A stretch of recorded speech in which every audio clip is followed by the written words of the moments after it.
आपने गांव जवार में देखा होगा कि किसी की शादी हो और कोई उसमें नाराज ना हो, जैसे फूफा जी, मामा जी, मौसा जी, जीजा जी नाराज ना हो तो समझिए वो शादी ही मुकम्मल ना हुई हो। नमस्कार, आप देख रहे हैं दी कंटाप, मैं हूं प्रफुल्ल। ये बातें मैं क्यों कह रहा हूं? क्योंकि राजनीतिक भी कुछ ऐसे ही है। राजनीति में नेताजी नाराज ना हो, नेताजी पार्टी से थोड़ा सा अलग बगावत ना करें, नेताजी का तेवर बदले ना, तब तक समझिए कि उनकी राजनीतिक मुकम्मल नहीं हुई है। दरअसल मामला कुछ ये है कि गुजरात में आपको पता होगा कि गुजरात के मुख्यमंत्री ने इस्तीफा दे दिया और दूसरे मुख्यमंत्री वहां का पदभार संभाल रहे हैं। भूपेंद्र पटेल को मुख्यमंत्री बनाया गया है।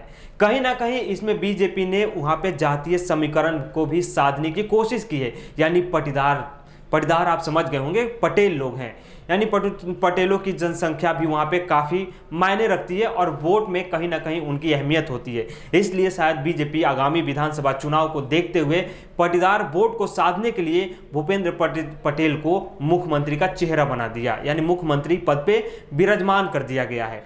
अब नए मंत्रिमंडल का गठन होना है, क्योंकि जब भी कोई मंत्री या मुख्यमंत्री अगर शपथ लेते हैं तो वो नए तरीके से यानी नए सिरे से मंत्रिमंडल का गठन करते हैं। माना यह जा रहा है कि जो इससे पूर्व में मंत्री थे या दिग्गज नेता थे, सबको बाहर का रास्ता दिखा दिया जाएगा। अब इसमें कुछ ऐसे नेता हैं जो बागी तेवर अपना लिए हैं, क्योंकि बीजेपी में बगावत कोई नई बात नहीं है। तो खैर मैं बात कर लेता हूं कि बागी चेहरे कौन कौन से हैं। यानी पूर्व डिप्टी सीएम है नितिन पटेल, उनका बागी तेवर हो गया है। उसके बाद रूपाणी जी भी नाराज हैं, क्योंकि रूपाणी जी इसलिए नाराज हैं क्योंकि इससे पहले वो मुख्यमंत्री थे और मुख्यमंत्री रहते हुए हर कोई अपने आसपास के लोगों को ही मंत्रिमंडल में शामिल करता है, और मंत्रिमंडल में शामिल इसलिए करता है ताकि उसका समर्थन बना रहे। और यही काम भूपेंद्र पटेल जी भी कर रहे हैं कि अपने करीबियों को यानी अपने आसपास के लोगों को ही मंत्रिमंडल में शामिल कर रहे हैं। लगभग 27 के करीब लोग मंत्रिमंडल में शपथ लेंगे, अलग अलग विभाग के कार्यभार संभालेंगे। लेकिन उसको लेके अब बीजेपी में एकदम बहस छिड़ गई है। बीजेपी में समझिए कि दो धड़ हो गए हैं। बीजेपी में बगावत का शूर भी है और कई नेता इधर उधर भाग रहे हैं, अलग अलग पार्टियों के नेताओं से मिल रहे हैं। तो खैर इन पे मैं चर्चा कर लूं कि भूपेंद्र पटेल और नितिन पटेल ये दोनों पटीदार समुदाय से ही हैं और दोनों में जंग है, यानी आपसी मतभेद भी है। और हाईकमान का ये भी मानना है कि दोनों यानी डिप्टी सीएम और सीएम दोनों चेहरे एक ही समुदाय से नहीं होने चाहिए। शायद इस बात को भी देखते हुए नितिन पटेल को डिप्टी सीएम से हटाने की भी कोशिश की जा रही हो, या उनको डिप्टी सीएम नहीं बनाया जा रहा हो, क्योंकि दोनों एक ही चेहरे के हो जाएंगे, दोनों एक ही समुदाय से आ जाएंगे। लेकिन जातीय समीकरण देखा जाता है राजनीतिक में, आजकल की राजनीति में जातीय समीकरण बहुत महत्वपूर्ण निभाता है।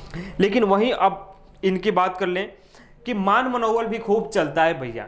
मान मनोबल इसलिए चलता है कि कहीं नेताजी नाराज हो गए तो पार्टी में बगावत कर दिए तो 2-4 विधायक इधर उधर कर देंगे तो फिर सरकार गिर जाएगी। तो मान मनोबल खूब चला। इस बात पे भी मुझे वो नितिन गडकरी की बात याद आ गई कि उन्होंने कहा कि जो विधायक है वो सोचते हैं कि हमें मंत्री नहीं बनाया गया, वो इस बात से दुखी रहते हैं। जो मंत्री हैं इस बात से दुखी रहते हैं कि हम मुख्यमंत्री नहीं बन पाए। लेकिन दरअसल बात कुछ ये भी है कि जो मंत्री हैं उनको भी इस बात का दुख होता है कि हम मंत्री तो हैं लेकिन पता नहीं हमको भी कब हटा दिया जाएगा। जो भूपेंद्र पटेल के अब कैबिनेट में शायद ये चीज़ें देखने को मिल सकती है।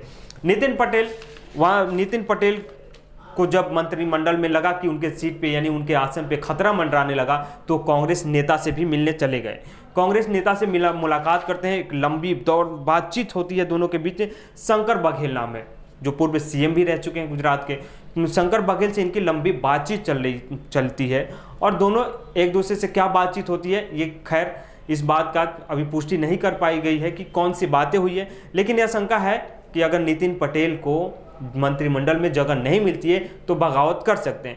2016 में भी नितिन पटेल बागी तेवर अपना लिए थे। उनका ये बगावत या इनका बागी तेवर पहली बार नहीं है। जब उनको वित्त मंत्रालय नहीं मिला था तब उन्होंने बागी तेवर अपनाया था और हाईकमान को उनके सामने झुकना भी पड़ा था, यानी नितिन पटेल को वित्त मंत्रालय देना पड़ा, यानी वित्त मंत्री बनाना पड़ा था। लेकिन फिर एक बार से नितिन पटेल बागी तेवर अपना लिए हैं। चलिए हम बता दें कि वो कौन कौन लोग हैं जो शामिल होंगे मंत्रिमंडल में। जो 27 चेहरे हैं, कुछ नामों का मैं जिक्र यहाँ कर दूं कि वो कौन कौन से लोग हैं।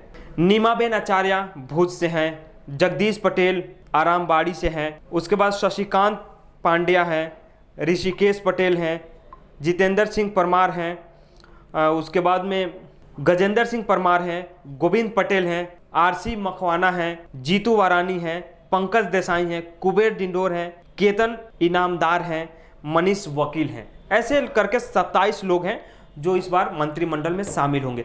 आज कैबिनेट का विस्तार होगा, लगभग 4:20 पे कैबिनेट का विस्तार किया जाएगा और देखना यह दिलचस्प होगा कि कैबिनेट विस्तार किस रूप में जाती है, कैबिनेट विस्तार में कितने नेता नए चेहरे शामिल किए जाते हैं, कितने दिग्गजों को बाहर किया जाता है, कितने लोग नाराज होते हैं, कितने लोगों के साथ मान मनोबल किया जाएगा। तो 4 बजे से पहले की अपडेट हमारी आप देखते रहिए। बाकी मंत्रिमंडल में क्या होता है वो भी अपडेट हम आप तक पहुंचाएंगे। तब तक के लिए हमारे चैनल को लाइक शेयर सब्सक्राइब कीजिए और हाँ, यूट्यूब पे बेल आइकन जरूर दबाइएगा।